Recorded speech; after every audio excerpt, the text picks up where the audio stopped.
Hello, everyone. Hope you're doing fantastic wherever you are. Today, I am with Dan Ulin, and Dan recently visited Pakistan, and he's an education consultant. He sells high ticket, which is around six figures, to um, get people into elite coaching, into fantastic institutions, whatever the fantastic may be to you. Could be Stanford, MIT, Harvard, or Rehan School for that matter.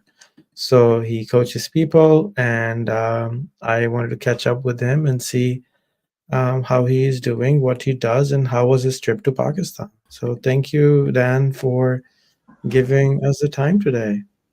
Thank you, Rehan. Dan Ulin here, and I'm so pleased to meet you finally in person after all our back and forth and having missed you in Pakistan. So tell me, what does elite coaching does?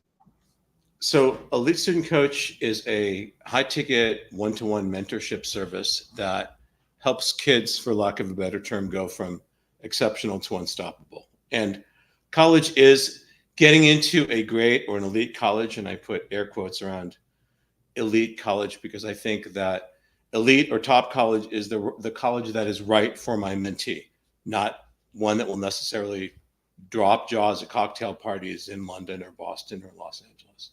Um, but college is getting into an amazing college is the byproduct rather than the end product of my program. And what I mean by that is I work with kids from in the United States from sixth grade on. So from about the age of 12 or 13 all the way up until the time they're in college. And then once they're in college, sometimes all the way until the time they go to grad school, to help unlock their potential, help them discover what it is they want to do in their life, or the many things they're going to do in their lives, and turn them into expert communicators, help them become mentors, and help them develop entrepreneurship skills, all of which are kind of the three, for lack of a better term, the three pillars of my program. So that's what I do. Been doing it a long time. Fortunate enough to be very good at it, and I love it. I love it. You're in a sweet spot where you love what you do. That's very rare in the world, actually. So you're lucky, or you made it happen. Whatever. Did you made your luck? My friend says luck simply means labor under correct knowledge. So I don't know if that for that love or it was that other luck. So thank you for visiting Pakistan with Dennis. How was it? How was Pakistan? Did the terrorists, attacked you? Did you get hijacked, kidnapped, all that stuff, which people are talking about? Normally, Oh, we terrorize you with food because we feed you so much that you just cannot have enough of it. But some people think we have terrorism of other kind. But I think we do terrorism with food. We feed you so much that everybody wants to just feed you. So, tell me what happened. it was a nonstop series of feedings, and I will tell you they were very welcome feedings. I metabolize at a very high level, so although I'm in my early 60s, I metabolize at a high level. So let me just go at your question from the 30,000 foot view. Pakistan was astonishing. I'm fortunate enough. I'm American. I live in Los Angeles now, and I was born in Boston. But I'm fortunate enough to have lived in 6 countries and worked in 34, 30, 34, I think, until I got to Pakistan. Then it was 35, and a couple of other countries on that trip. And one of the mentees, because I mentor kids, one of my mentees here in the United States is first generation Pakistani, but I'd never been to Pakistan. And I knew a bit about Pakistan, and I tried to learn a little bit of Urdu and a couple of other the local languages before I came, and learned them very badly. But whatever expectations I may have had were so surpassed by my experience there. Um, and I wanted to start by saying, because I know I'm going to forget it at the end, I'm very grateful to you for having orchestrated my trip. And because were it not for you and Dennis and Dennis, you, my friend and mentor, I would never have had the opportunity to come to Future Fest. It was so extraordinary. What was your expectations? As you said, you had expectations. So what were the expectations? Well, I had based on the experience I've had with my Pakistani mentee and her family and some other people from Pakistan I've met, along the way when I lived in Europe and Japan, I met people from Pakistan before. I knew that hospitality is a huge part of your culture, that I was going to be very welcomed. I didn't know to the degree that I was going to be welcomed. It was just with open arms and with curiosity and with warmth and with love, if that makes sense. There was such curiosity. There was such curiosity about everybody. Everybody wanted to know what I thought of Pakistan. I don't think there was a single person I met while I was there for the 3 or 4 days that I was in Lahore, that there was nobody there that didn't ask me, what do you think of Pakistan, or what are your impressions? But the hospitality in the form of food and feeling welcomed and being shown around, whether it was the pavilion grounds or places that we went or the military facility that we went to on the day of the event, or being led through people's lives and the conversations that I had with some of the kids who go to your school. Three I can think specifically, but there are actually a number of kids, 3 or 4 of the kids, extraordinary, truly extraordinary kids who go to your school, as well as with a lot of people from the show, from Future Fest, including in the room in which international speakers were kind of hanging out in between speaking engagements. Some young people from KPMG in Lahore who talked about ambition and life and female empowerment and the changing face of Islam and in just everything. I think one of the reasons that I love what I do so much is I love learning about people's lives and helping, especially young people, but their families as well, because this is a family thing, explore their own lives. We're the authors of our own life stories, yes? And so these conversations, rather than being, what do you think of Pakistan? That's great. Let me take a selfie. We did a lot of selfies. There were a lot of selfies while I was there.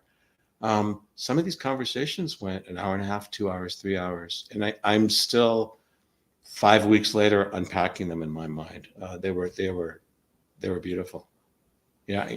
I think we're memory making creatures. I think at the end of the day, money's nice, homes are nice, material objects are nice, but I think ultimately we're here to create wonderful memories and experiences for ourselves and for other people. Those can never be taken away. There was a great movie that came out, 15 years ago, called Inception, about going into people's dreams. And it was a great film by the director, Christopher Nolan. But in the very beginning of the movie, the character played by Leonardo DiCaprio, says the most impossible thing to remove is a memory, an idea. And that was it. I think that when you are mentoring and teaching and working with people, particularly young people, it's about creating memories. It's a two-way street. I mean, it's not because I'm older and I work with younger people that it's just top down. There's no monopoly on wisdom.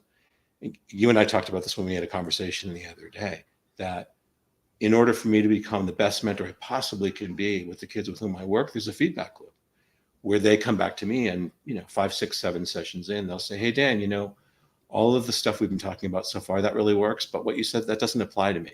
Like that, you're totally off on that. And I'll say, well, great, walk me through that. Let's lean into that. And in that beautiful feedback loop, I become a better mentor for them. And by extension, and to what we talked about the other day, as they go forward and mentor and teach other people, they are able to, based on what I've modeled for them, take that feedback loop forward. It's a pay it forward mentoring model. And so, I got asked the other day, Dan, you're just in the early 60s. When are you going to retire? And I said, why would I ever retire? I'm having more fun now than I've ever had in my life. And every day it was much like, and again, you and I talked about this the other day, when I moved to Japan on what was supposed to be a 3-month research fellowship after college, working with Panasonic National in Japan and the Department of Education, the Mombusho in Osaka.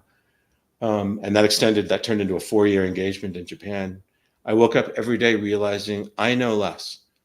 Every day I woke up knowing there were more doors to open. And to come back to your original question about Pakistan, I shed a tear when I got on the plane to leave Pakistan, because it was such a beautiful experience. Not because I was leaving. I was a little sad to be leaving. I missed the food a little bit. I still miss the food. You can't get that kind of Pakistani food here in Los Angeles. But it was also such a beautiful experience because I knew that I would come back, and I'm privileged enough to be coming back in fairly short order.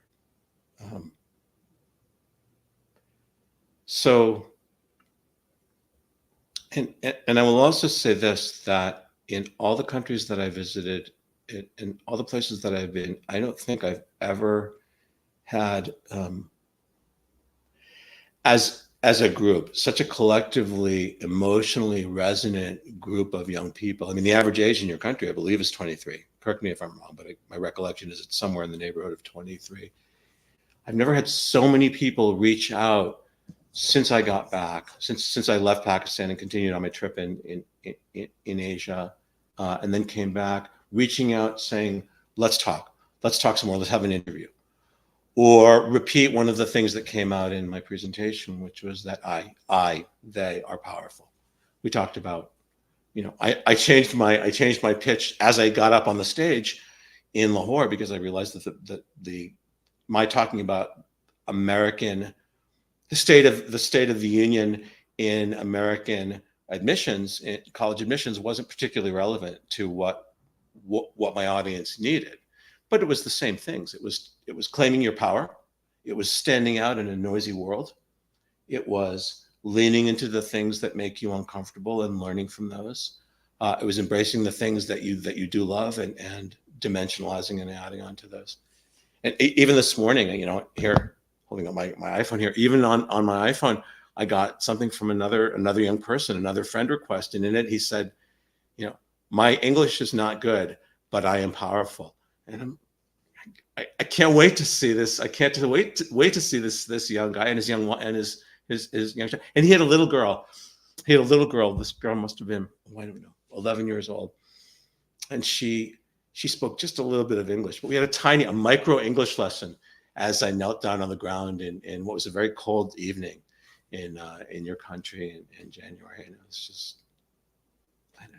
I was so excited about it. I couldn't see straight. So beautiful experience. And I can't wait to come back to Future Fest next year. I've already got it on my calendar over. So I didn't catch the expectation. What were you expecting before you got on the plane? I guess I didn't really nail that one. I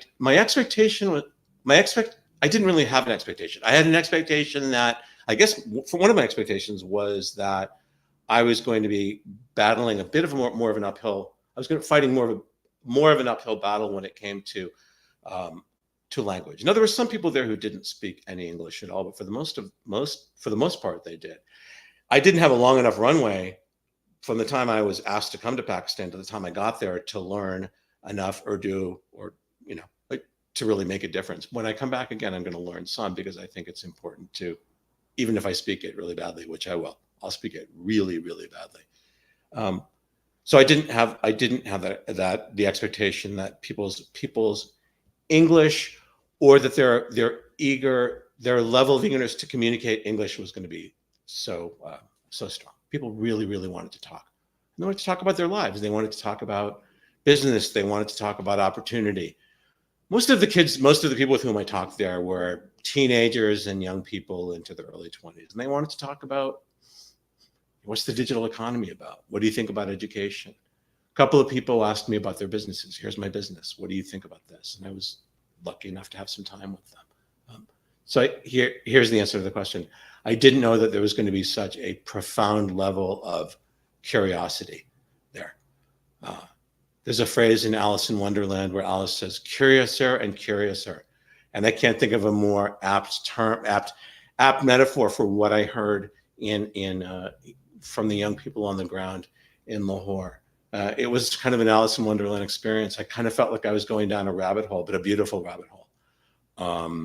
And everybody was so curious to know what I thought about Pakistan, curious to hear my views. I was very curious to hear theirs. It was, I think any kind of a conversation is like a tennis match. There's a back and forth on this.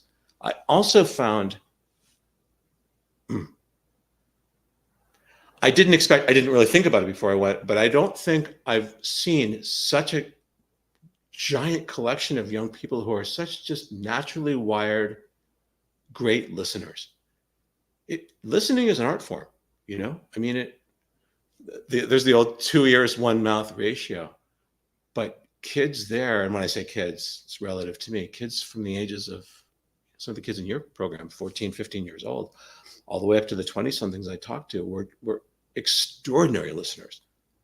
And many of them did reflective listening. They said, well, let me see if I understand that, Dan. What you're saying is, I don't think they'd been trained in active listening. They just were naturally wired that way.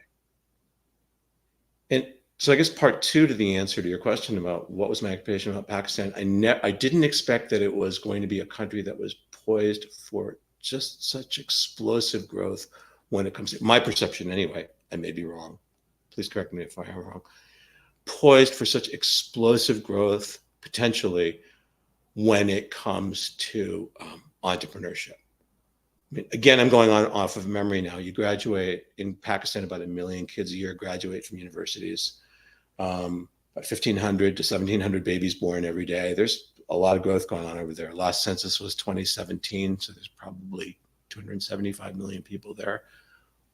Education is not compulsory for kids, but as you and I talked about, and the little bit that I understand about one of your businesses, this business that you have, this beautiful initiative with kids, there's such insane, I say that in a positive way, insane entrepreneurial potential in these kids.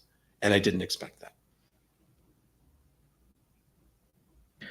So, thank you so much for the kind words. I now appoint you as the official marketing agent for Pakistan. Oh, that's where I was going with that. I was hoping you would. So that was my secret. That was my not so secret agenda along the way. Twirl imaginary mustache. Twirl Yeah. mustache. Actually, if you put one, it'll look really good on you. Yeah, I don't have a fake mustache here, but I will for our next meeting. I hope that we can have one. Okay, cool. So you said something about, you only met a handful of our students and you haven't given any interviews, I think, so far to the school kids. Not with your students. I did prior to coming home. Let me just put a little bit more light on me. Okay. I did prior to coming have a couple of interviews because you instantly friended me on social media right away, and you were very welcoming, and you introduced me to a number of people 3 weeks before I came, and I had a few interviews with people who were kids who were not in your school, but people you know well. But I've not yet interviewed. I've got 2 interviews set up in the next couple of days with kids from your school. That said, I did have a wonderful experience on day 3, the final day of Future Fest, sitting with a few of the kids from your group. I sat down with let's see, Anial. I sat down with Manahil, and I sat down with another young man whose name I don't remember off the top of my head, and we talked about learning. We talked about language. We had a little bit of a pronunciation lesson. They helped me to the degree that they could help me with my pronunciation. I helped them with theirs, and we talked about how things are taught in your school and what the experience is of learning for them. They asked me, "Do you have a minute?" And I think we sat there. I have to look at the recording. I think we sat there for a couple of hours. Time just went by. Time compresses when you're having just an extraordinary time and you lose track of time. That's exactly what happened. It's the perfect example. If anybody ever said, "Hey, Dan, can you show me an example of what you mean?" I'll be like, "Yeah, this is what I mean." And I'll click on the iPhone and there it is. These kids, I showed it to my beautiful wife, Kelly, when I got back here to LA, and we're talking, and she said, "These kids, how old are they?" And I said, "I think they're 13, like 14, 15 years old." And she pointed to Nahil, whose English is currently the best of the 3, but they're all good. She said, "This kid is talking like she's in her 20s. I mean, and they're functioning intellectually. I mean, they're young people, right? But the neuroplasticity of the teenage brain. I mean, I was lucky many years after earning my master's in my MBA to go back for a master's in clinical psych here in California and work almost exclusively with kids. So, what I'm not a doctor, I don't have an MD, but the neuroplasticity of the teenage brain, you know this. Kids' brains are evolving at 25 to 35 times the rate of what ours is. And they're still kids, right? So there's, you know, that dividing line between the two lobes, the corpus callosum, there's a lot of traffic with your kids. There's a lot of traffic across the corpus callosum, and they're so extraordinary. I can't wait for the interviews in the next couple of days. I can't wait for what I hope will be more interviews with your kids and more meetings with them when I'm back on the ground in Pakistan this spring and summer. Um, there, one of them said, "We can't wait to learn from you." I have to put it back on them. I can't wait to learn from them either. It's a two-way feedback loop. Again, there's no monopoly on wisdom. And, and I'll bring this up too because we spoke about this the other day. It's out of the picture over here. Well, my guitar is back there. There's a piano over there. I've been into music my whole life. I cannot read a note of music. I never learned to read a note. It's just squiggly lines on a page. So I just learned with my ear. And it was a great way to learn that there's no such thing as perfect, right? Perfection is an illusion. Mastery of anything is a lifelong process. So music's been something that's been near and dear to me since I was a child. The other thing is magic, card magic specifically. My mentor passed a couple of years ago, and he was one of the greatest magicians ever to live. He was also just a very learned man. He read 15 books a week, and he sang and he played piano, and he was just you would have loved him. You would have loved Max. They broke the mold on him. But I knew him for 50 years. And shortly before he passed, I said, "Max, I would not be the mentor I am had it not been for you." And the reason I bring up magic is that it's one of the oldest performing art forms ever. But I ended up, when I was in my clinical rotations here, earning my master's in clinical psych, developing magic as a mode of play therapy for traumatized kids. I didn't plan on it. It just happened. There was a kid who had been very traumatized. She didn't want to speak. I honored that silence. And I think in our fifth session, she spotted a pack of cards in my backpack. And I started looking at it. I said, "You want to see a card trick?" And it developed into, much like there's art therapy or equine therapy where kids are working with horses, into magic therapy in which kids learned how to perform and how to present to other people and how to put it all in the hands of the audience. And the reason I bring that up is that, and Manahil and I spoke about this later on after we sat on the couch with her two colleagues from the school. Whatever's in your life, you can turn into material for other people to help them find the beauty within themselves. Whatever it is that you love, you can turn into something that's just gold or platinum or silver or whatever valuable material you think about. There's some people that say, "Well, magic, that's for kids." It probably is, but I will tell you that play, in my opinion anyway, play is an incredibly important part of the learning process. And your kids had yes, were they very serious? They're very serious about the work they're doing, but they had such a playful spirit. And I think when we have that playful spirit about how we approach life and how we learn, that the fuse is always lit. For me, I'll never retire. I'm having so much fun. When you're having fun and you're learning and you're working with other people, every day's Christmas or Hanukkah or whatever it is, whatever holiday it is that you choose to celebrate. Fantastic. Thank you so much for spending the time with the kids. Thank you for doing what you're doing. I had an idea. I actually traveled to a couple of residential schools in Pakistan the last 6 months, and I saw that the cost of living and cost of studying is pennies over the dollars. So there's a school which I would like you to visit in Lahore. I'll set you up an appointment with them. Okay. I'll send you a documentary on them. It's called Chand Bagh, meaning the Garden of the Moon, and it's on 500 acres. Okay. It's a residential school with 700 students. They grow their own rice, they grow their own wheat, they make their own pizza, they make their own bread. They have music, they have horse riding, they have polo, they have swimming, they have squash, you name it. It's like nothing I've ever seen for 7th to 12th graders. I haven't seen. Maybe there are schools like that, but Here's the fun part. It's a private school, and the fee is $200 a month. Okay. So if you compare that with any institution of that level, and the degree they offer is Cambridge. Um, so if I was looking for some institutions in the UK, and it was £45,000, whereas this turns out to be what, around £2,000 a year. And in Dubai, it would be again similar to 45,000. Singapore would be 60,000 or more. So, and then I was at many universities, and I saw that it's again pennies over the dollars. And there's a city near Lahore, 3 hours drive. It's called the City of Education. It also has a parallel name called Bhakkar. No, something.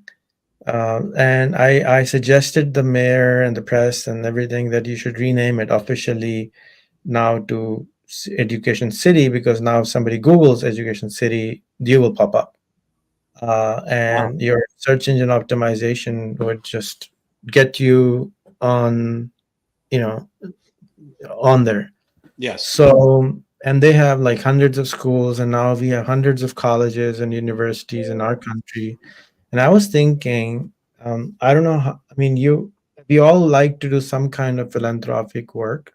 And you said you crossed 60, and that's when the giving back time starts normally. So think about this, to have a company which would actually recruit people from your part of the world Hmm. who cannot afford high education, or who can afford, but they want their kid to actually experience something different in another part of the world, to send to institutions like this. Because I have another institution in another part of the country which is full of mountains. You grow wild lavender growing all around you. It's really pretty. It's like going to North Carolina or somewhere like a Hmm. Smoky Mountain. Very, very pretty. And again, $200 a month. And Unbelievable. it's everything that includes food, accommodation, education, a uniform, everything. And it's like when I'm traveling in Europe, it's like, I'm just, doing this on my head that you can't buy a decent meal for less than 20 pounds. Yeah.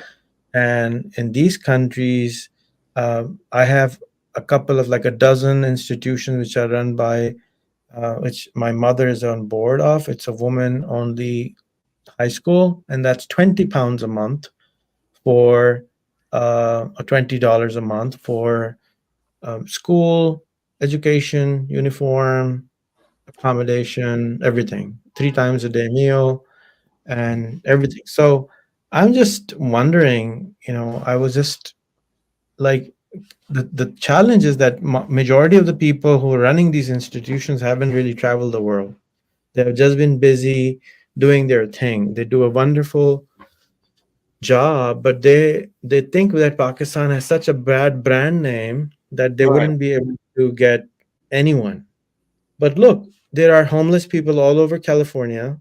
You can just send them over. They can't even buy food for $200 a month. You can send them as teachers, you can send them as students, there's so many, you can send them for a master's degree in a university for $200 a month. I mean, there can be so many out of the box things which can only be seen by people who have actually traveled and lived outside their Yeah. own country. Yes. Not everybody can see it, not everybody can believe it, but I see it, I believe it, I see it happening. Maybe somebody will make it happen. I don't know. Maybe I've been talking to a few people who actually own these places, because when I heard that a friend of mine in Singapore has to pay $2,000 a month just to send his son to the school, I'm like, what on earth is going on? And here I am in my school, I charge $5 a month, and he's paying $1,800 a month. I mean, my brain is going all berserk. Something's is not right here. And no matter how bad of a brand people think Pakistan has, once you come and you live and you experience it, there are 240 million people living there. this friend of mine, Tony Buzan, who was Nobel nomination holder, who invented the mind mapping. I took a religious party leader to meet him in London, in Oxford, actually, near his Mm. home, to his country club. And this Pakistani leader was asking, "What do we do about terrorism? It's so bad." And he looked at him and said, "Terrorism, bad things in Pakistan. Look at the statistics. You get mugged more often in London. You just don't read about it than you get would do in Pakistan." And I go there twice a year in Pakistan. Like Tony said that he goes there twice a year. Nothing happens to me. I'm very happy going there. Why are you so concerned about it? So it's just that um, the marketing side of our country, we're not good marketeers in journal as a country. Arzish, who hosted Future Fest, is fantastic with marketing, but and he got in so many people, and he's only going upward from where he is. Yeah. But everybody else I see is so they're all seeing the glass half empty. They're not seeing that you're sitting in the world's largest population of the world. You're sitting on the youth of the world. You're Yeah. sitting in a time where Elon Musk publicly is saying make more babies, and in our country we're saying don't make babies. We're doing everything right, and it's just because everybody is trained to see the glass half empty. They're just not able to see the opportunities, the fantastic people you met from uh, which which company did you say Oh, you it was KPMG. It was KPMG, My Lahore. son-in-law works there, and I've been told they pay $100 to $200 a month when you're an auditor, and then you get $1,000 if you just go up. What's $1,000, dude? I mean, sitting on the computer doing the exact same thing in Los Angeles would get you 55,000 Yeah. minimum to 100,000. Why are you even trying? I tell these kids, why are you even trying to look for a job in Pakistan? Just sit in Pakistan live in the US. And similarly, now I'm saying, why are you trying to study in the UK? Why are you trying to study in the US? Come over to our country. We'll give you a better education, better food, better accommodation, better weather, and you can just chill and do whatever. Not everybody's going to come, but we have to start marketing it. So that's something which was on the top of my head, which just came to me today Hmm. while I was talking and looking at your LinkedIn. That's something I just wanted to send across to you.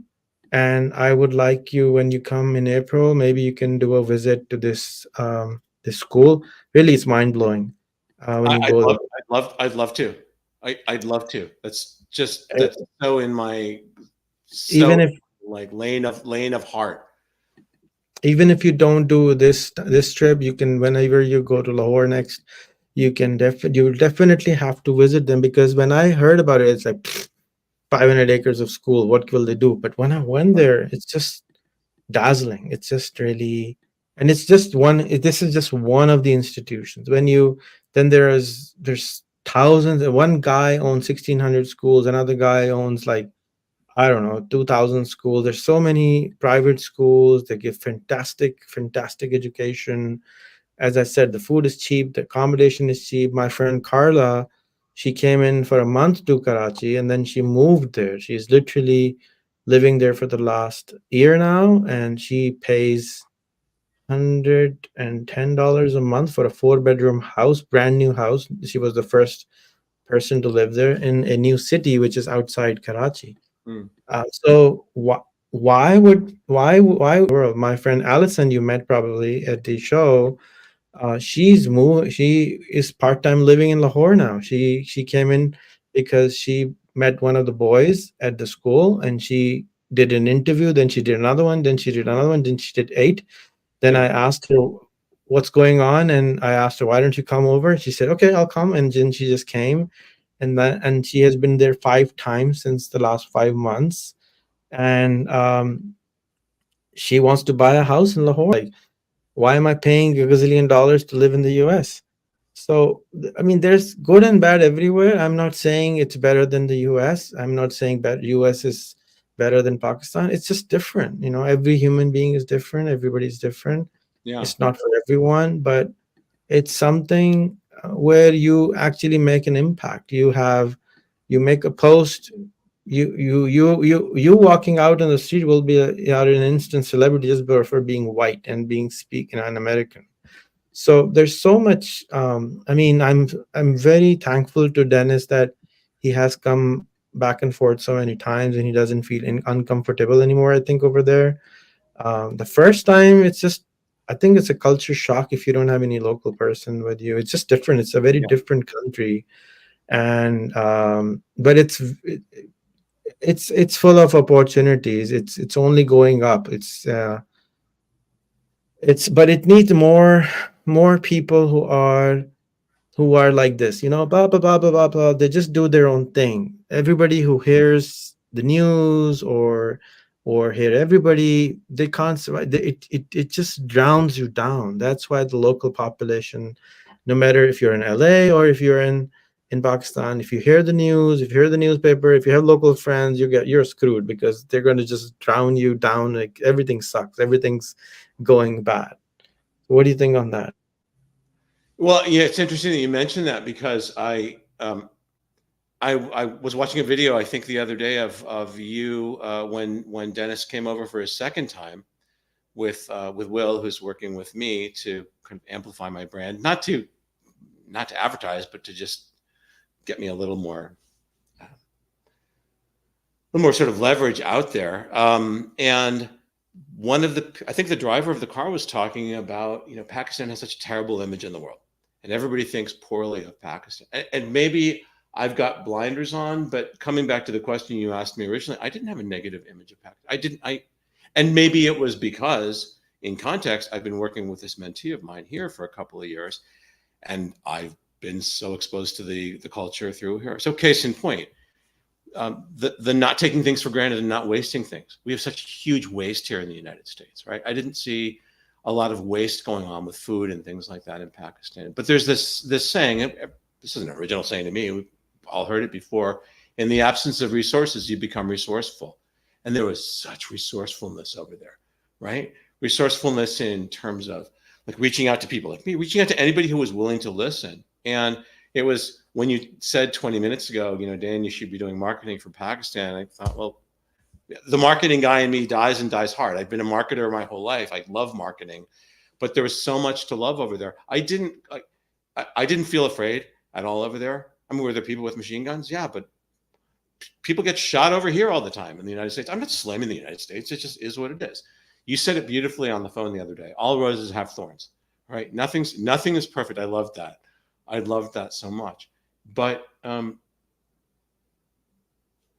you talk about there being such opportunity. I think it's both ways. I think there's opportunity not just for the people there. I think there's opportunity for people like me and for anybody who wants to come over, whether they're from the States or from Europe, anywhere. I didn't feel like a celebrity. I felt honored. I felt honored to be able to talk to young people, to parents. There's actually a couple of grandparents that wanted to talk to me as well. We had to communicate through somebody else. I felt like I was the one with the opportunity to be able to do this. And I'm not trying to sound like a do-gooder. I love being of service. I think the great Zig Ziglar, the motivational speaker in the 80s said, you can have anything in life you want if you help other people get what they want. I love helping other people get what they want. It's brought me the stuff that I need. And to a point that I think you were getting at before with respect to American colleges, there's going to be huge disruptors going on in the American college system. I mean, it can't support it that much longer. The cost of going to a private institution here in the United States is soon going to approach, if you pay out of pocket, $450,000, $500,000. That's an insane amount of money to go to a top 50 or a top 100 school relative to what you're talking about over there and relative to the bang for your buck that you're getting. I mean, to go to a school that's got hundreds of acres and wildflowers and be getting a first class education for pennies on the dollar, it's extraordinary. So to your point, I'd love the opportunity to do that. And I don't know that necessarily taking homeless people off the street is the way to do it, but I get where you're going with that.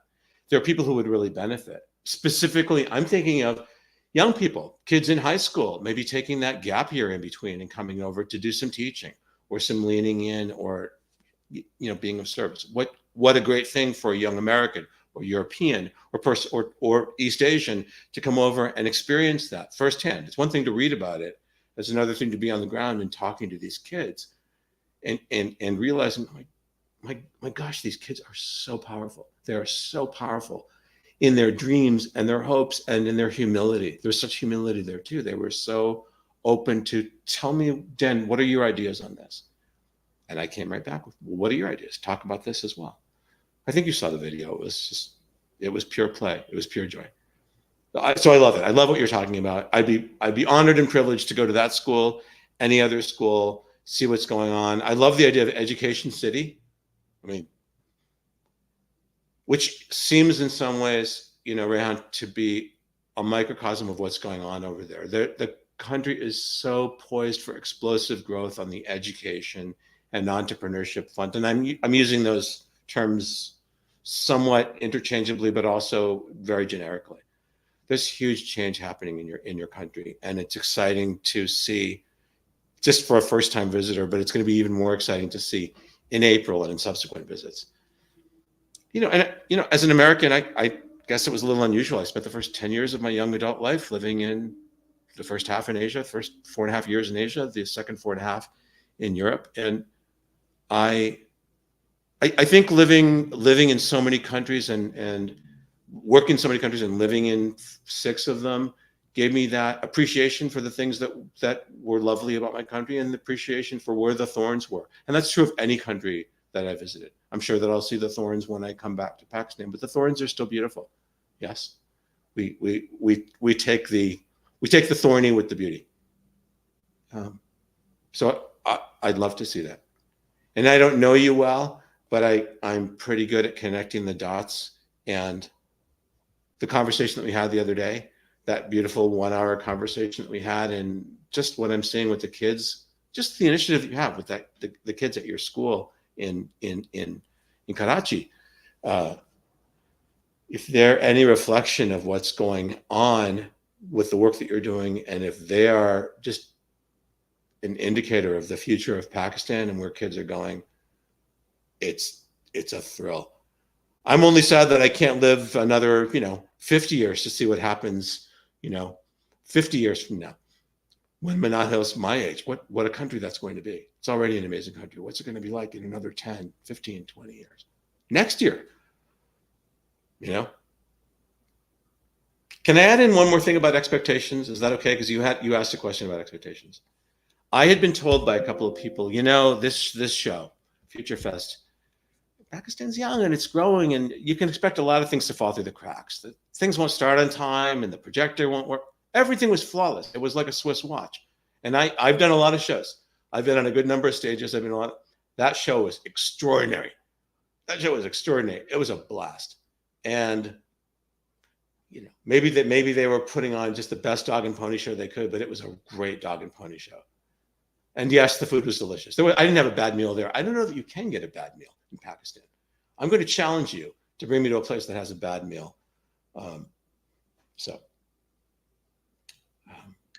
Mr. Positivity, that's fantastic. Not always. I'm just feeling very positive today. It's so nice to actually meet you face to face. It's great. Thank you so much. Is there anything on your mind you want to ask, maybe, or we can end it? I'd like to ask you, how do you see? So you've started this school. You're working with these kids. Where do you see these kids going? For the benefit of this recording, you spoke about it a little bit the other day, but where do you see young kids like the ones I'm going to be interviewing with the next couple of years, in the next 10 years, 15 years, as they move into young adulthood, have children of their own, move forward? Where do you think they're going?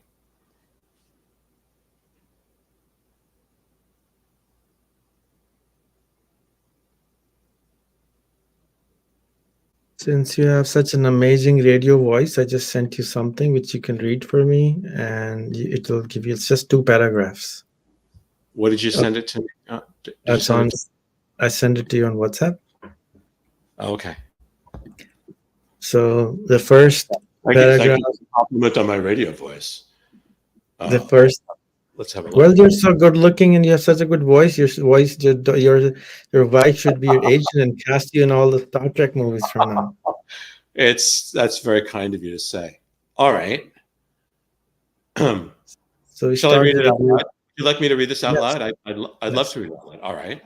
Start with the dear visitor part first. So I think the voice comes from being a pianist and a singer for so long. All right.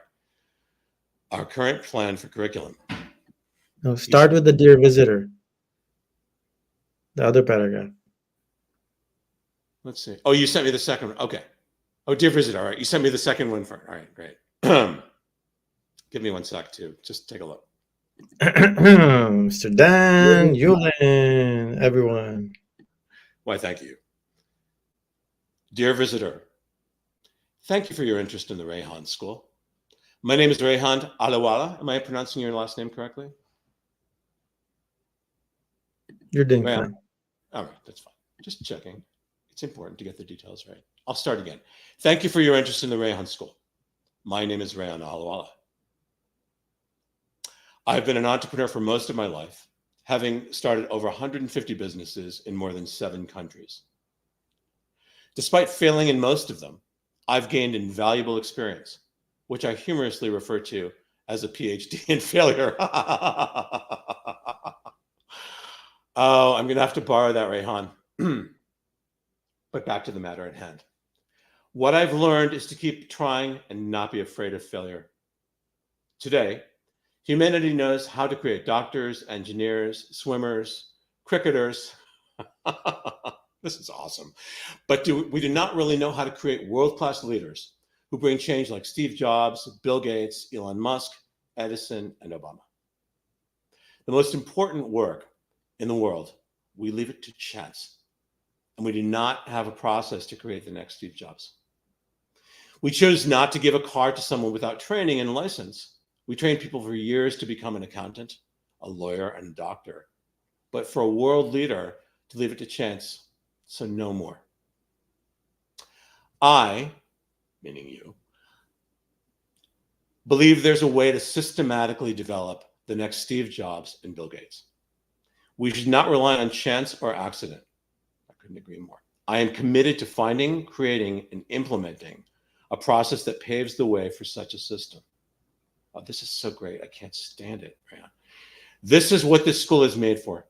It's an experimental school that will keep trying to make and find ways to create amazing future leaders in this world who can fix the things that are broken around us and that desperately, so desperately need fixing.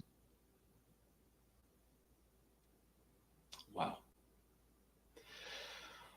In an era equipped with remarkable tools like the internet, AI, computers, VR, and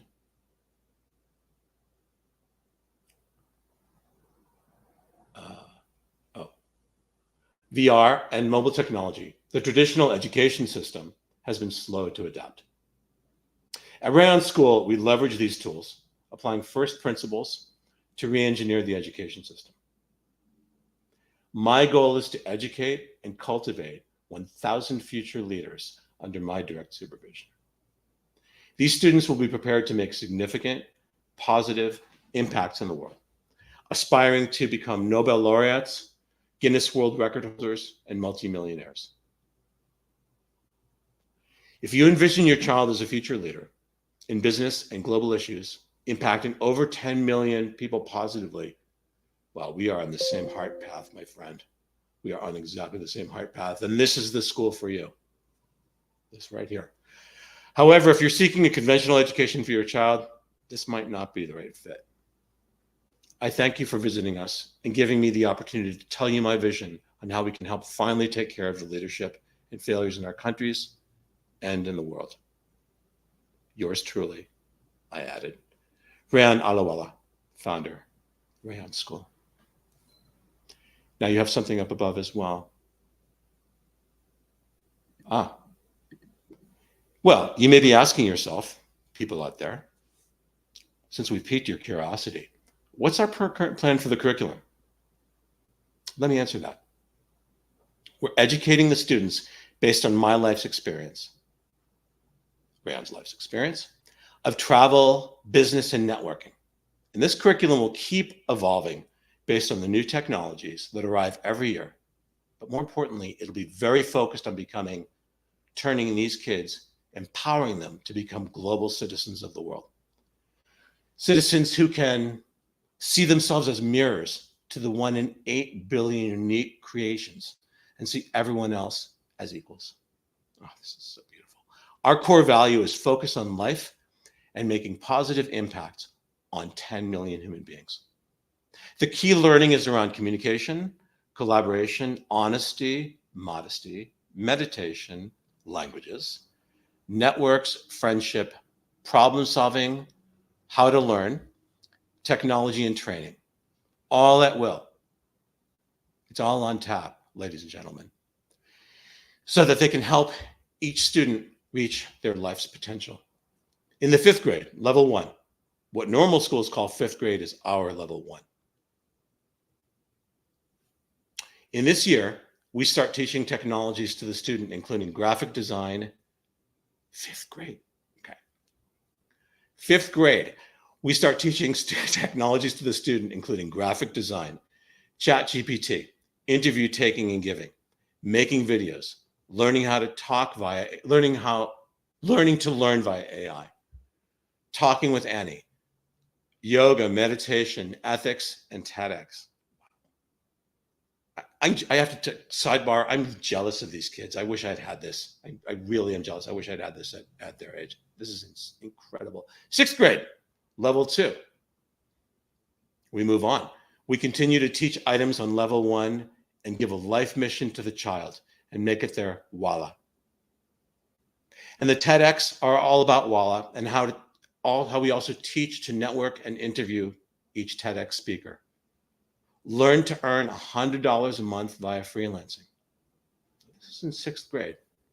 Let's talk about 7th grade. In the 7th grade, well, we call that level 3. All the items in level 2 are included, and the amount they have to learn now is $300 a month. We move on to 8th grade, level 4. All items in level 3 are included, and then they start with a startup, and they begin a startup that relates to their voila and grow it over the course of the next 4 years. And they will ultimately end up selling it for $1 million by the time they hit 12th grade.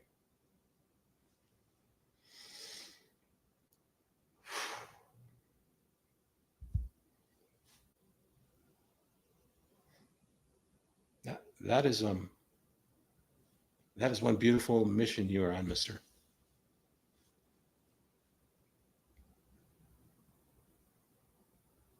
It's a beautiful mission you're on.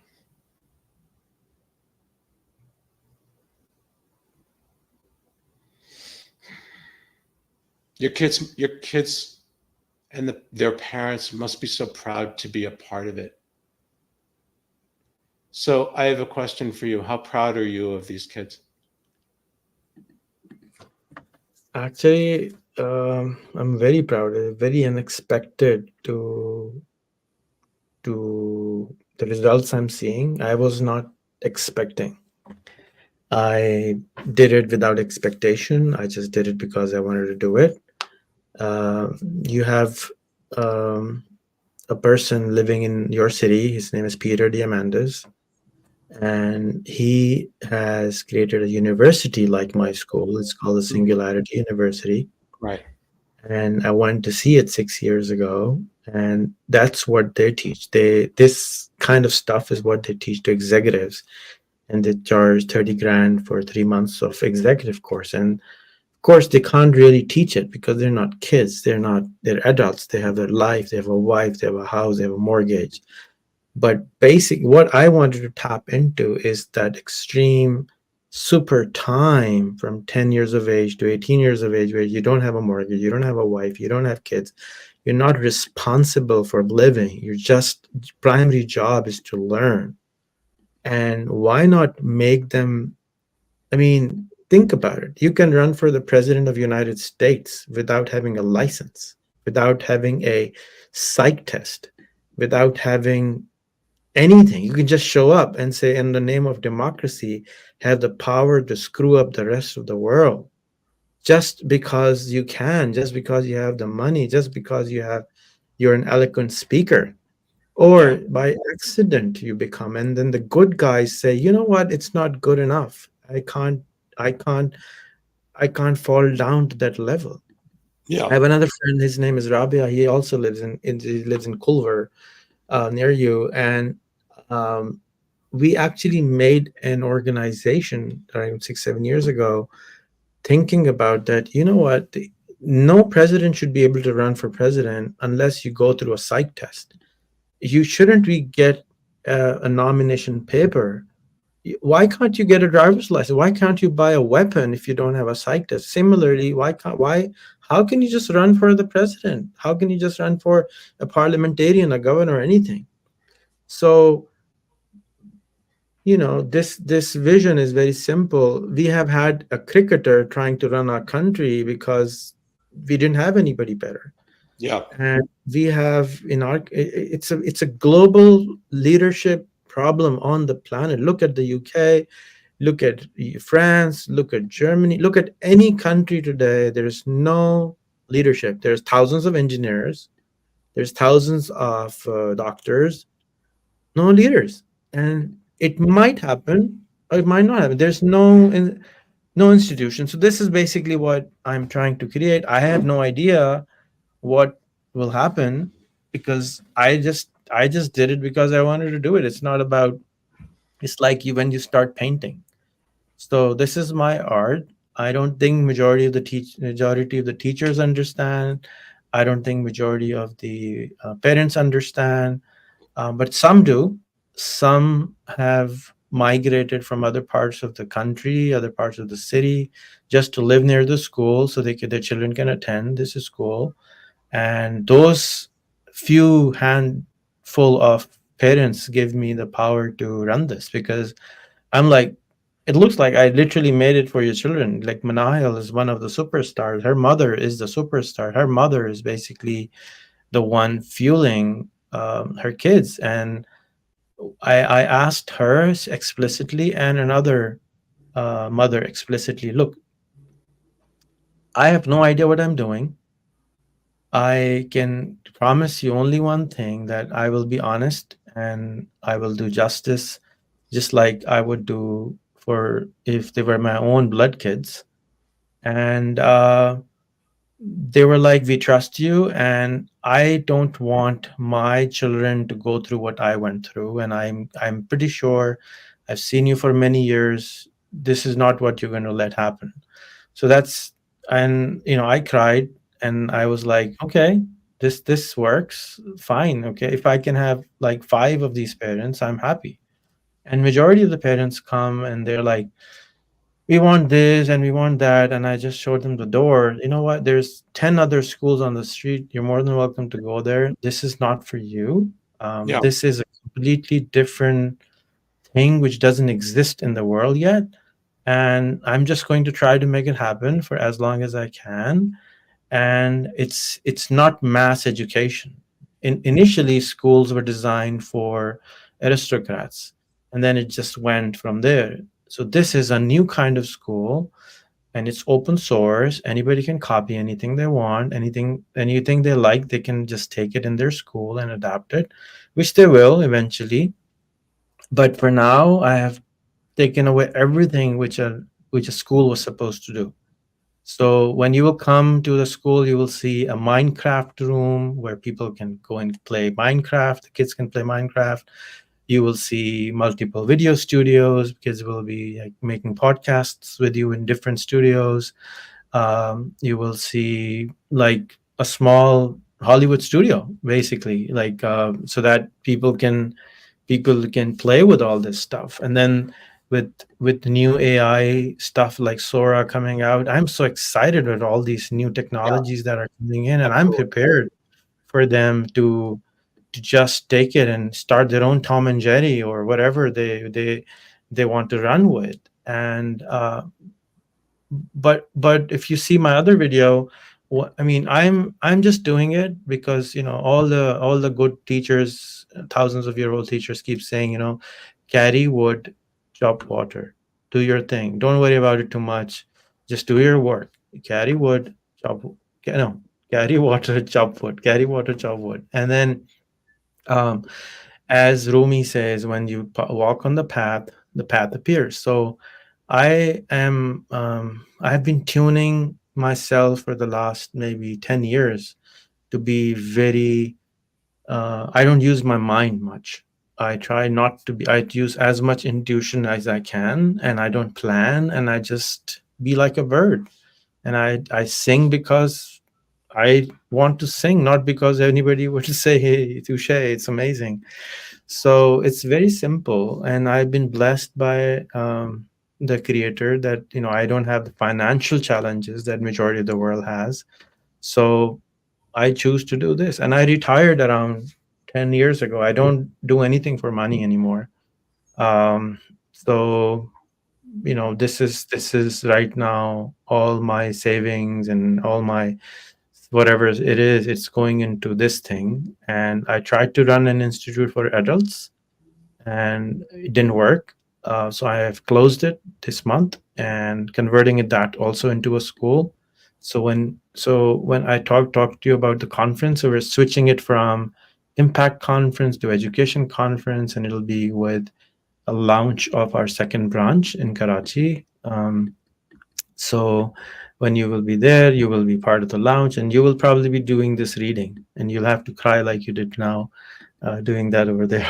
Also, and give your feedback on what you think about it, because you are somebody who is doing this for a living for many years, who understand the institution and the state what education is.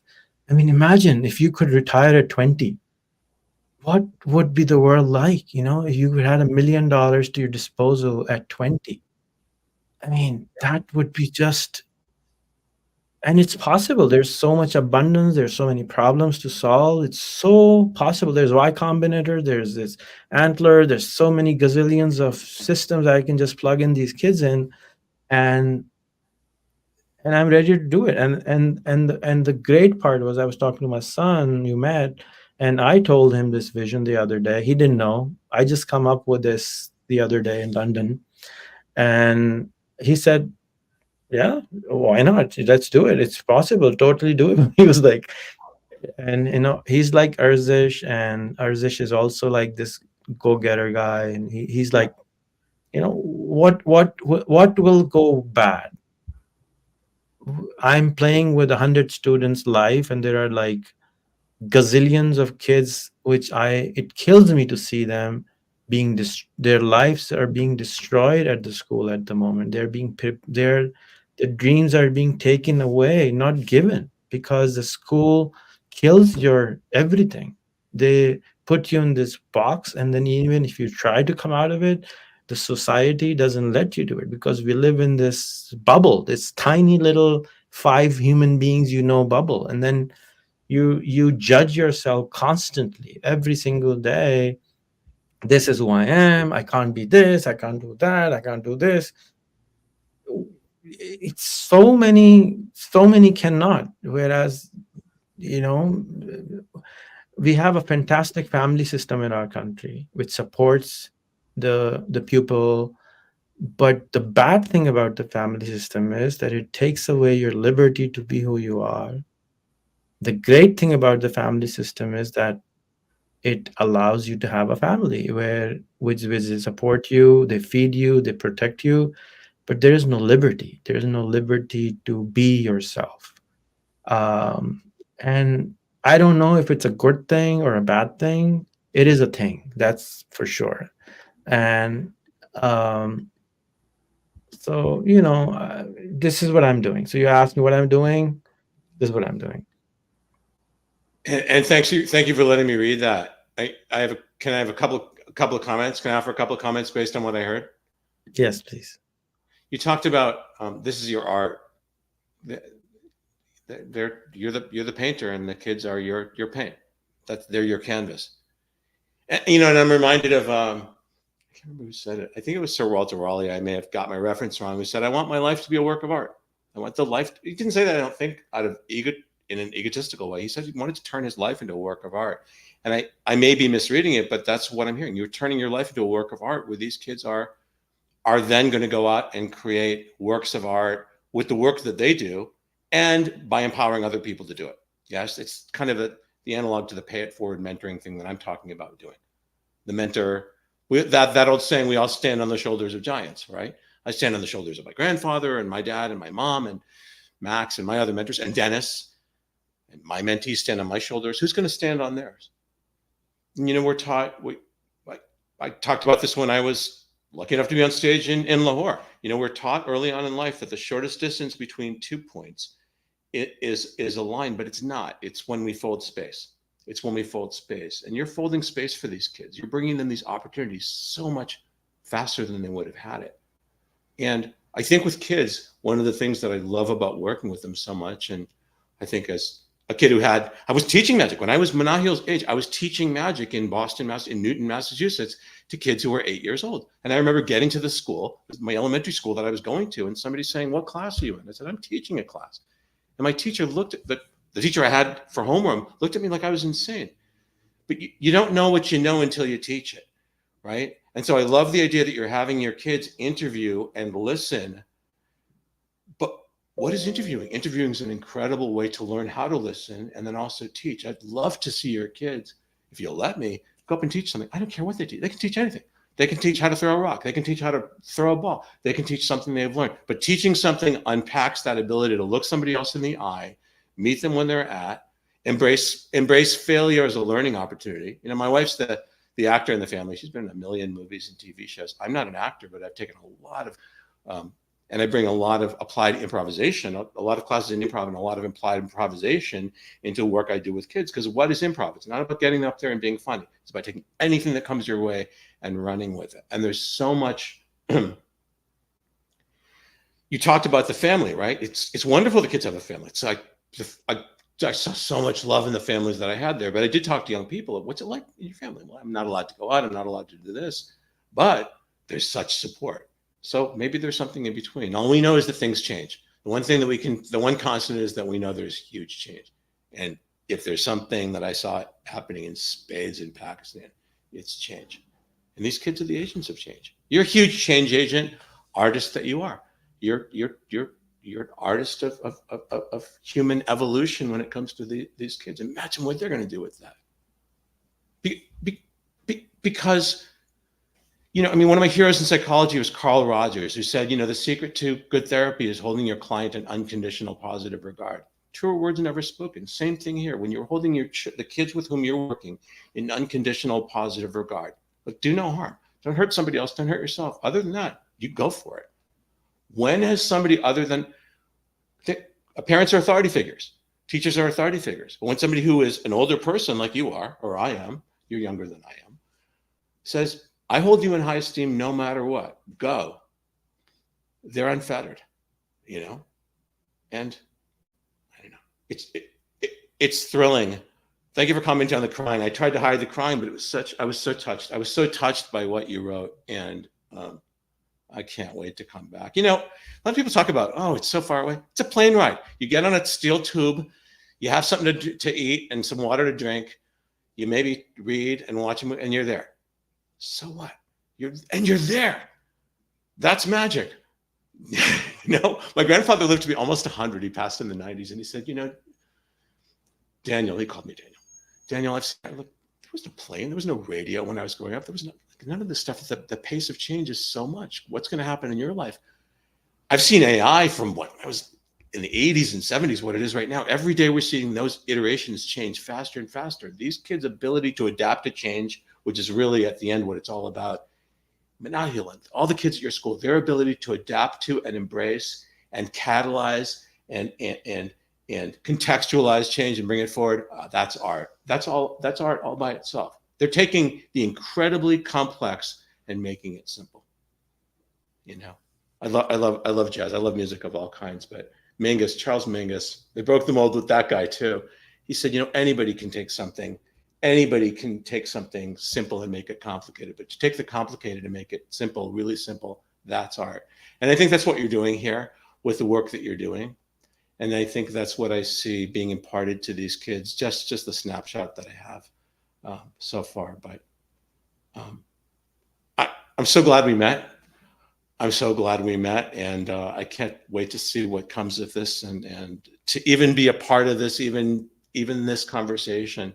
I feel blessed and honored um, by the Creator, whoever he, she, it, whatever the force is out there. Um, so, So let me tell you what you have given already to the school. You have um, instigated for me to hire a magician for the school who will teach magic to all the kids, because magic is a beautiful, beautiful, beautiful ice. What's that called? Uh, Line opener. Like you can just have a absolutely, conversation, huh? absolutely, it is. It's the easiest. It's the easiest form of icebreaker. And I have this friend of mine. She lived with us for 2 months when COVID hit because all the flights are canceled. She's Greek. And she said, Rehan, let me tell you what I see in Pakistan. I see your people as extremely curious, but extremely shy at the same time. Mm. So they hide in the corner behind the wall, sneaking out. What's happening? What's happening? And then they're like, hello, hello. And then if somebody says to them, come here, they just they just start coming out. And Sure. then they're like one and two and five, and then they just surround you like crazy. And that's one of the best definition anybody has ever given to majority of the people of our country, because we're very curious because we have been cut out because of the Afghan war and the Taliban thing and everything. The country has been cut out, and then in order for a Pakistani to get out of the country, even to a toilet, you need a stupid visa. I personally was denied 27 times international visa, 16 to the United States. Costed me $150,000 just to find out what was wrong with me, that I couldn't get a visa to the US. And that I found out there was nothing wrong with me. There was just some system problem in your country, and they were just screwing with me. And so we feel very isolated, and we feel I wonder sometimes what North Americans would feel, but we feel very isolated. We don't have a free, what's the word, we don't have so much of self-confidence and self-belief. Mm. We're very nationalistic, we're very emotional, and it's not a good thing. A balance has to be everywhere, I think. So again, so that's one thing which you have asked made me do. And I've already posted before I did your interview that I want to hire a magician for a show, and then I'll ask him to come, as often as I can hire him for, to teach every kid. Every kid has to learn like 5 magic tricks. It will be part of the curriculum. Second, I'm going to start improvisation classes, so they will have to do whose line is it anyways, like once a week maybe, and they will do that kind of improvisation, because improvisation is what you need to learn for life, because you don't know what will hit you. And that's what Absolutely. you told me the other day in the conversation. I thought about it. I was like, yeah, this should be part of the curriculum. This is something which the AI is not going to take up. The And I was watching today a show from 1975, how the 21st century will look like with Buckminster Fuller and all the other geeks. And I saw that, they were saying the one thing you must teach is sociology and psychology. And even before that show, I was thinking, what is, because I got a voice note from a mother who wanted to take an admission. She was very persistent that I must include some old subjects in the school because we don't know what the future will look like. I said, well, I think I know what the future will look like. It'll look nothing like you can imagine. So, but one thing which will not change is human psychology, which most people don't understand, and human sociology, which most people don't understand. And if you want to be anyone in the world, you have to know thyself and know the others. And where is your position Yeah. in that space? So I am building a brain room So when you come to our school, you'll see we have different rooms in our school. We have a United Nations room. It looks like United Nations. When you go inside, you feel like you're in the UN. We have a spaceship room. You come in, you feel like you are in a space capsule. We have future AI room where you go and you see all the Star Trek-ish feeling. So we make these rooms. So like literally you feel that. So I want to make a brain room, which you come in and you see your internal of the brain, and it has all the components written on it, and then you can see how, where's the emotions, where's the amygdala, where's this, where's that. So you can actually understand, we all of us have operated with our brain without knowing how it actually works. We don't drive a car without knowing how it works, but we use our brain without knowing how it actually works. And you were talking about neuroplasticity and all that. Majority of the world doesn't know how it works. Majority of the world doesn't has no interest. They're like more interested in Saturday night football and stuff. So we need to understand, why are we interested in the Saturday night football? And Sure. if you want to impact 10 million people, you need to cut down on your sports and chop up in the leadership role. So because it's all practice, it's a lot of practice in order to the most. My uncle, my friend, he is Liaquat. You will meet him. He keeps saying that the most difficult part of life and the most beautiful part of life is getting to know a human being and working with them, because every human being is so different and so alike that it's kind of so so challenging to understand them and to work with them at the same time. And he's right. I think that's the if you can learn that and you can be 70% good at it, you have a good life. You're going to have good numbers in whatever you do, because you can't do anything big without having a good team. I, So yeah. Yeah, so thank you for those two gifts for the school kids already. Thank you for your time. Thank you for being the person you are. And thank you for all helping all those things. Keep coming back, become a friend. There is a lot to offer. This country of mine has a lot to offer you, and you have a lot to offer them. It's not like, but enjoy life. It's going to hit you. It has to happen. It had to happen. So you were asking what I see happening. I see extreme poverty going away in the next 5 to 10 years. If we can keep the same pace which we have, if we can um, have kind of a little bit of political stability, no matter what kind it is, because it's not the politics or the bureaucracy who's going to fix anything. It's the technology which is fixing everything. It's just everything is through technology now. If you have a phone, you don't have to live in the physical world anymore. You can just be anywhere. Just open your computer, open your phone, and just pretend to be wherever you are and just imagine and start living there. But it's so hard for them to migrate. So I'm very thankful that I didn't get the 27 visas and I didn't get the visas to the US, because that made me the person I am. I did a promise to myself that I'm going to just start fixing my own country. I don't want to go to the US anymore. They don't want me. That's fine. I'll just live here. And that's how I became the person I am. I forced myself to become the person I am, because I was a very different person. I was extremely introvert. I still am extremely shy. I couldn't talk. I had to reinvent myself twice, thrice already. Hmm. Um, uh, so these things happen for a reason. So I don't get. I'm not upset about it, but I think the world needs to become a world instead of Pakistan or the US or the UK or Russia or this or that.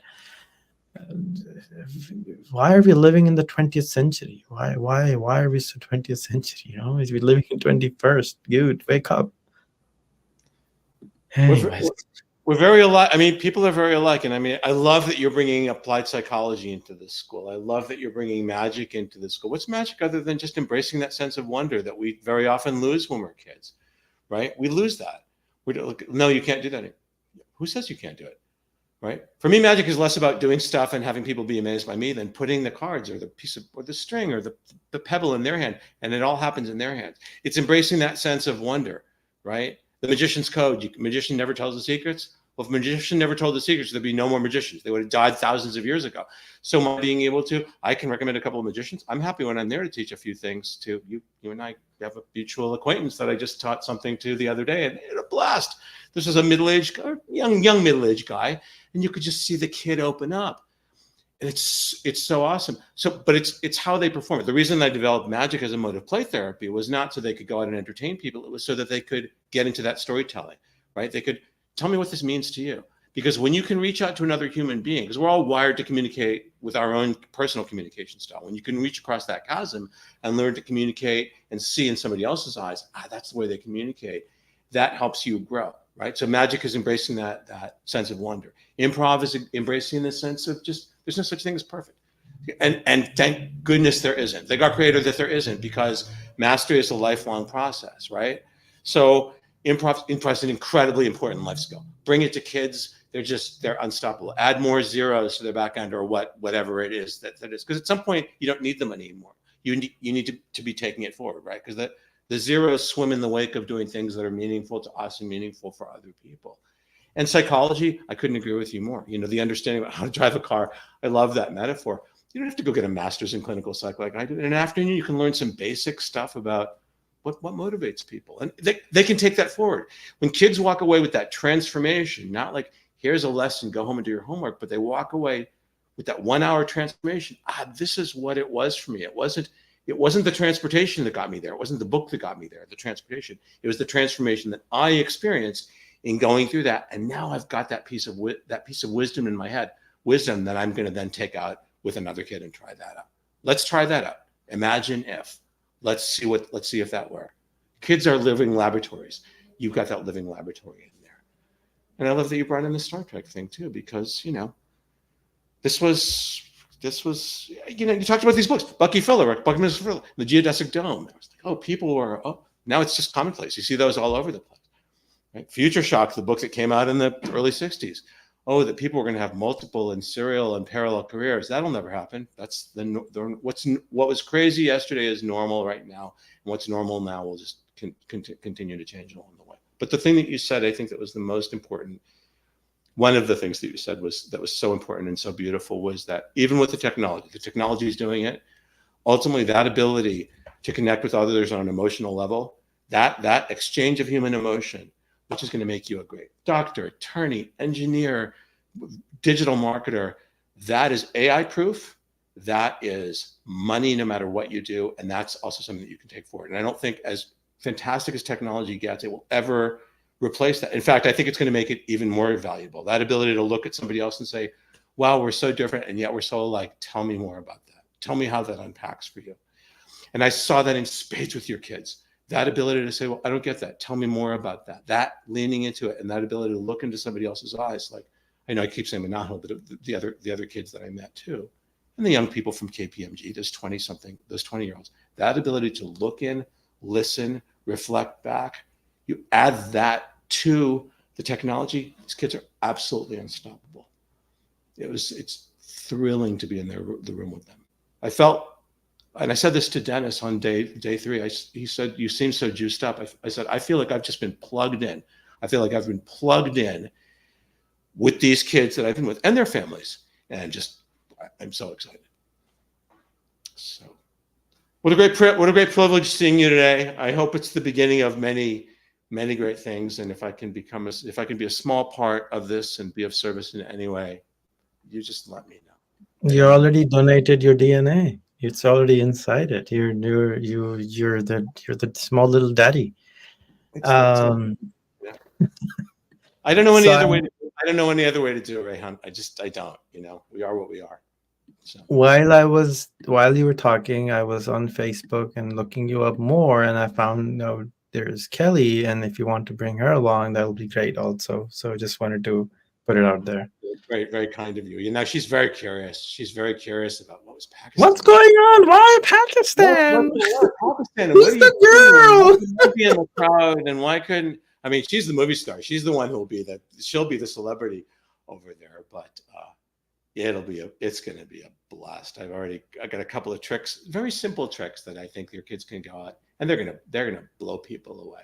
They're going to blow Well, people. I'm They're going going to to blow try. people away because of the imagination. They're going to blow people away with the transformation. So. I'm going to try for them to have at least three tricks or two tricks by the time so they can trade tricks on you. So you Oh, can I see, hope I hope they will. oh, I hope they will. We, adults fall hard because our brain is there's that intellectual ossification, right? We've learned this can't happen, and with a lot of tricks, like the one I taught our mutual acquaintance the other day, and Dennis as well. The smarter they are, the harder they fall. Only one a trick that my mentor taught me 50 years ago. He passed away. This Max Maven was probably one of the greatest magicians in the world, but he taught this to me, and I've done it 50 years. Whenever it ends, I look at it, and I've been doing it. I'm like, how does that work? I'm so amazed that it worked. The only two people who've ever figured it out were a NASA scientist I showed it to once, who came back 2 days later. He's like, Occam's razor. That's why it works. I'm like, yeah. And a 5-year-old kid on a beach in, I think it was Thailand, who came up to me afterwards and said, "Hey, mister," and he whispered in my ear. I'm like, that's exactly how it works. It was Winston Churchill's favorite trick. And Churchill was no dummy. Churchill had a lot of flaws, but he was an incredible man. It would be my privilege to teach it to your kids, and it's the go-to. It's my go-to, and I think it'll be theirs as well. But I would love for them to blow me away, right? Because what better way to relate to other people and storytelling and all of that? So, and I have to add jokes. I have to add jokes, like oh yeah, yeah, absolutely. stand-up comedy and jokes. Those are the two beautiful things which people should know because that just takes away all the fear. Amen, brother. Well, that's the thing too. I mean, in education, and I think we mentioned this the other day, but if not, there's so much in the education consulting business and in education. It's so serious. There's so much seriousness in it, and not that well, your future and what if things don't work out isn't. There's nothing inherently funny in that, but you have to embrace the ridiculousness of how crazy it all is. And when you lean into humor, right? Because humor very often comes from pain. Humor comes from the not knowing, and you lean into that piece of it. It releases chemicals into your blood. We know that, right? It releases chemicals that activate things in your brain that help you think and lean into things that are going to help you find potential solutions for that. Laughter is very, very, very healing. So, wow, I knew this was going to be an amazing conversation, and it's one of those things. It's got a natural cliffhanger built in. It's always leave that audience wanting more, right? So you've left me wanting more, much more. And I know that your kids are going to do that with the tricks that they're going to teach. And they're already magicians right now. They're magicians. They're. This is why we did at the end of the video. Maybe you'll embed a little piece of the video in this, but we did the magic hands thing at the end. You saw us doing the magic hands. That came from doing the magic, and we were laughing and laughing and laughing. Somebody said to me afterwards, they're like, "Aren't you? Was that a little immature of you?" I said, "Oh, absolutely, absolutely." And I would do it again in a minute. I would do it because I met them where they're at, and they met me. It's a beautiful thing. It's never too late to have a happy childhood, is it? Thank you, Dan. Thank you so much for your time. Thank Whenever you you. feel like talking again, you're more than welcome to. We can do it once a month, once a week. I enjoy your energy. I think you're a very wise man. You have a lot to offer to the world and to me. And I would be honored to take it from you and pass it forward to whoever wants to take it because I love to do whatever conversation. I like to be the stupid person in the room. But lately, I have not been connecting to people a lot because I have not been finding a lot of people who I connect with. And it has to be the right frequency, I think. And I want to, as soon as possible, I tell, I have told multiple times that before I die, I want to empty my head all on the YouTube is at least, and then empty my bank account. So I don't want to have money in my bank or anything in my head. So I have been very focused on doing that for the last 4 or 5 years, and I've like 12,000 videos on YouTube now, and I do know that I want to do it in English. There is a reason that I speak English. I don't speak really like you, but I don't speak really that bad also. So I think there's a lot that I know that people in your part of the world would be able to take advantage of because um, you know whoever has created us for a reason. We're different for a reason. It's not, and we have to find, for the sake of humanity, we have to find a way to live as human beings, period. If we don't do it, we're going to destroy ourselves. And Elon Musk is right to go and put at least 100 people on Mars, because we are so stupid to keep fighting. And when I see, in a day and age where Putin and the president of the United States can just do it this a live like this for a week, every day, an hour. You don't have to go and bomb 30,000 people. You just come on Zoom and just fight it out. Yeah, This is technology where you can actually do it. But when absolutely. I see our leaders of humanity dropping bombs in this day and age, this is stupidity. That's the ultimate. There's this African saying that the war is the ultimate failure of communication in humanity, and we have failed as human beings to protect the fellow human beings or connect with them. And we we feel convenient to be in boxes, so we have to reinvent this way. And that's why I'm launching the London, that's why I want to launch the New York, that's why I want to launch the Los Angeles school, because I've been trying to connect to humans for last 15 years, since Facebook, or 17 years before even Facebook. The friend who made me the person I am, Suzanne, I told you about her. We I used to send her 5 emails a day at least, and she used to send me back similar. She knew everything what was going on in my life. She was my best friend, and she made me into a person. She made me into a human being from being a Pakistani. I was an extreme nationalist human being, and that was wrong. And then I started to see the myself from her eyes, and that made me a different person. Then I started to travel more, and I saw a different person, and I was like, who am I? And when you travel, you finally find out yourself. And I think it's just wrong. And um, I don't know if I'll succeed or not, or whatever will happen by doing all what I'm doing. But I do know that we as human beings need to do this thing where we can connect to each other. And I want to force the school chapter kids to actually be friends, I mean, classmates with the other part of the world. So you have to have, it's just like you grow up with your five best friends in the school.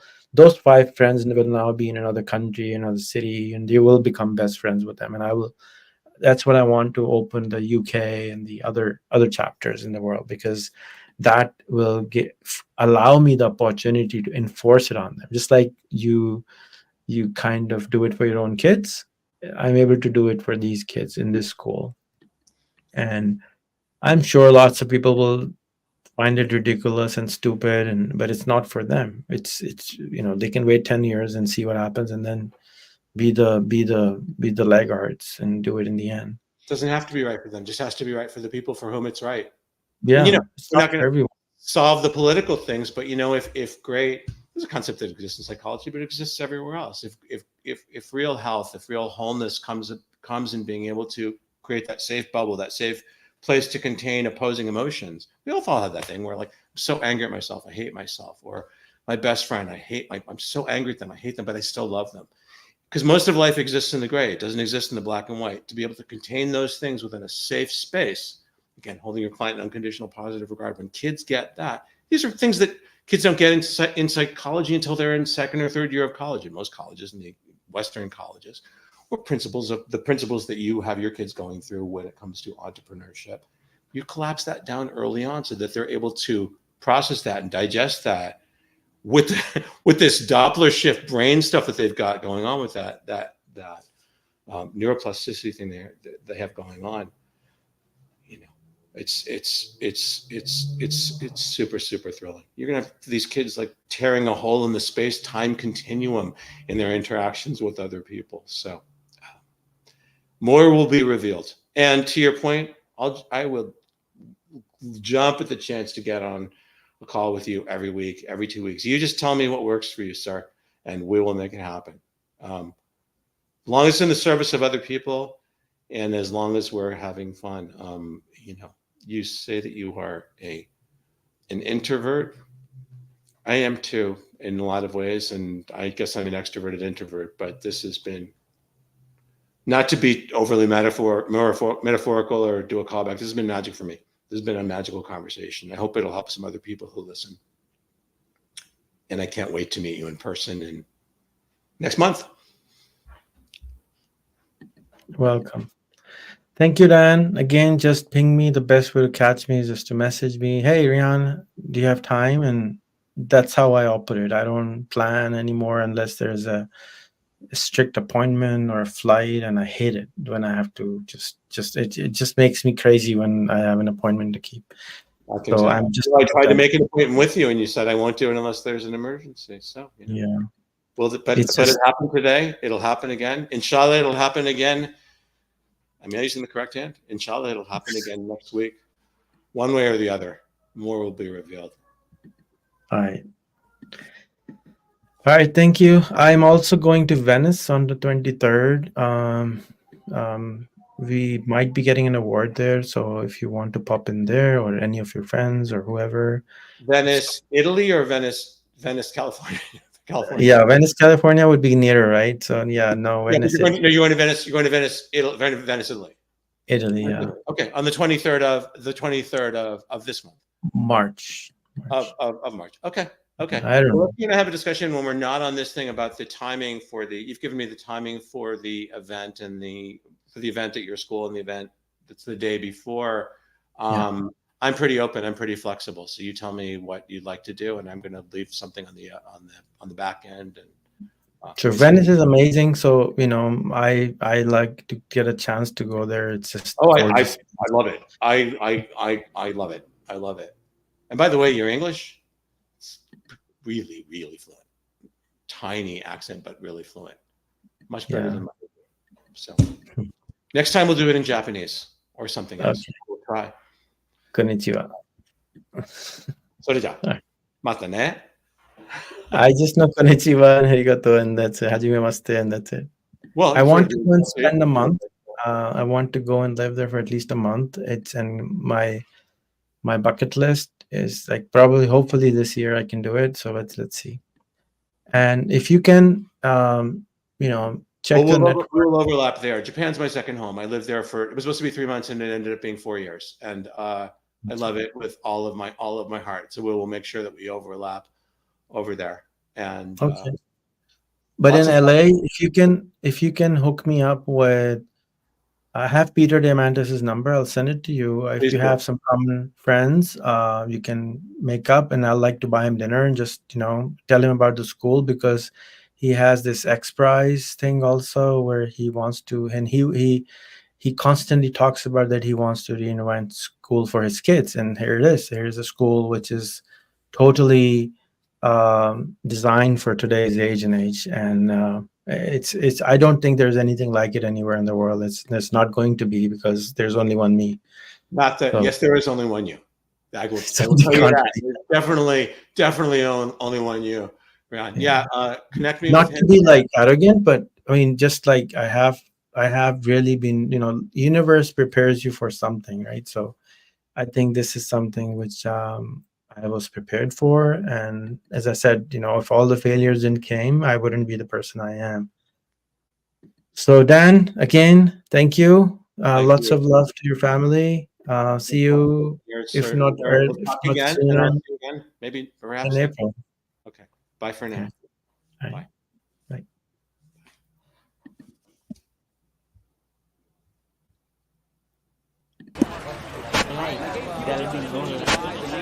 Bye.